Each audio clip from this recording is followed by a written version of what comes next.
types of content without needing the individual skill and training normally associated with these tasks. I think they signal the beginning of a road that will see many technological breakthroughs that will be based on AI technologies like machine learning. This sort of generative technology that's currently out there uses data largely that's been scraped from the web. So my blogs, your blogs, anyone listening who's written stuff online since roughly 2004, their work is potentially swept up in this. The legal and societal consequences of this rapid emergence of AI could shake the economy to its core. For myself, as both an economist and an engineer, I'm absolutely shocked at the rate at which some of these generative content mechanisms are improving. There's also been a long-standing debate, what's the impact likely to be on the workforce? These new AI tools are facing legal pressure from lawsuits, and legislators are also voicing their concern about what AI could mean for the economy. Leaders in the tech sector have even advocated for a so-called AI pause to slow down the emerging technologies that could potentially cause wide-scale disruption to multiple industries. If Senator Pachar is sitting right here, I'd ask, is the implication there that Microsoft's being irresponsible? Because we know that being AI is not perfect, and we know that Google's own product is not perfect, so are they waiting for perfection, or is this just kind of an excuse because they're behind? Are these AI tools the next industrial revolution, or a high-tech Pandora's box?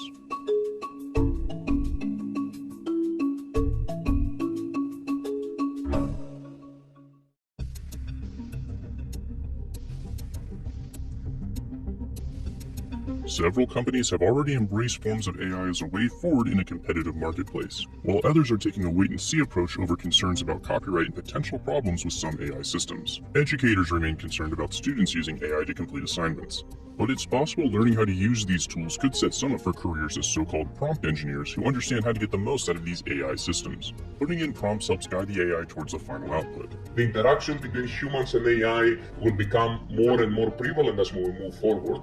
Then we will see that they can be really good because they can increase our productivity or efficiency. Is there a case where you could say, Alex, that why do I need to Google or Bing something if I've got AI? Why don't I just say, hey, whatever phone or wristwatch, what are the best 3 restaurants around where I'm standing right now? Problems like incorrect or entirely made-up citations, so-called hallucinations by AI, and other problems could put businesses that deploy this new tech in potential hot water, negating the advantage they hope to enjoy. If the language models are now providing the news soaked up from the journalists without compensation, then the journalists can't make money, which means they get replaced essentially by language models that then can't even be trained on the content that would be correct, and so more and more start making up things as well. Some of the most at-risk jobs, according to a report by Goldman Sachs, are office administration, legal and business and financial operations. On the other end of the spectrum, production, repair, and cleaning and maintenance jobs are in a safer position. The prospect of a runaway evil AI has been explored in countless science fiction books and movies, and when things like fake images of the former president getting arrested go viral, it can reinforce the view that AI tools are dangerous in the wrong hands.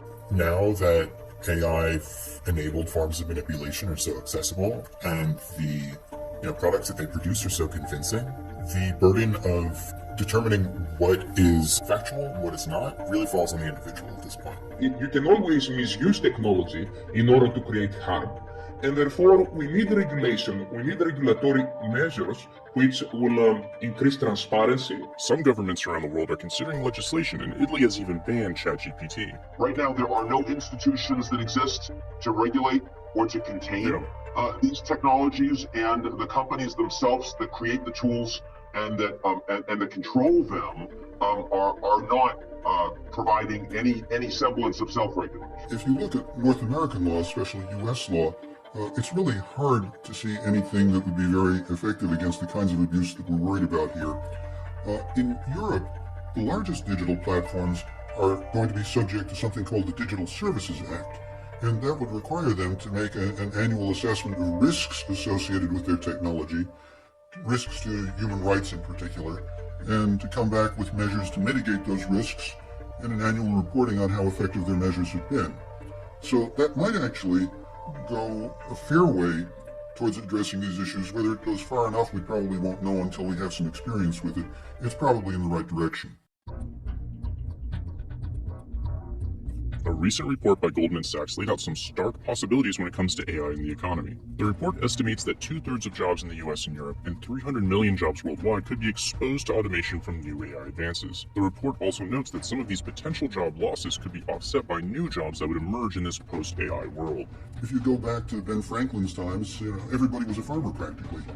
And today, the fraction of the workforce that's farmers is pretty darn small, and yet it hasn't caused massive unemployment. New technology gave rise to new opportunities gave rise to new jobs. That's very likely to be the case here. When we are talking about large language models, we can also talk about specific occupations related to word processing, translation, typing a lot. However, consider on the other side a lawyer that goes to the court to defend the client. So we are going to higher income jobs. So AI could be of a tremendous help there. I can help you prepare this big pile of documents, combine different pieces of information, and provide also all the evidence together.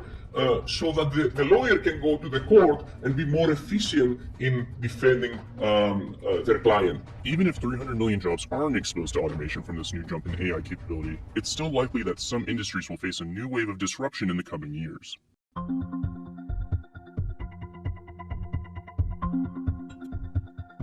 Some companies are already leaning into new AI tools to increase productivity. What exactly the new jobs will be is not so clear, but they're likely to be there. At the same time, it's fair to say very nearly all jobs are in the process of being transformed by new technology. And that's going to have important implications for lots of things. Misinformation in the use of AI tools to create and respond to newsworthy events will be a new arena of concern. We need to be diligent when we consume our content on the internet, because even when we consume a piece of media that we know to be false, but it represents something that perhaps we fear, or perhaps we desire, or perhaps a reality that isn't in fact our own, that can elicit an emotional reaction. We're emotional creatures. Being able to moderate our collective reactions to false content and understand the fact that even once something is disproven, it may still in fact be internalized, is an important thing to understand moving forward. The issue of bias in algorithms is another thorny issue that tech companies will have to deal with. So there are two massive issues of bias, one being the skew of who's represented, and the other one being around the sort of language that we use to talk about different subpopulations like women. The issue with the former is that I don't think people understand it, and I don't know that companies understand it. They like to sort of say that because they're sampling from the internet, that this is a representation of humanity as a whole, instead of paying attention to the fact that the demographics of the internet is not a reflection of humanity as a whole. It's possible these tools could also allow for smaller payrolls as fewer employees are needed. This is something we observe also in past industrial revolutions, technological breakthroughs. So employment is not under threat, but it is just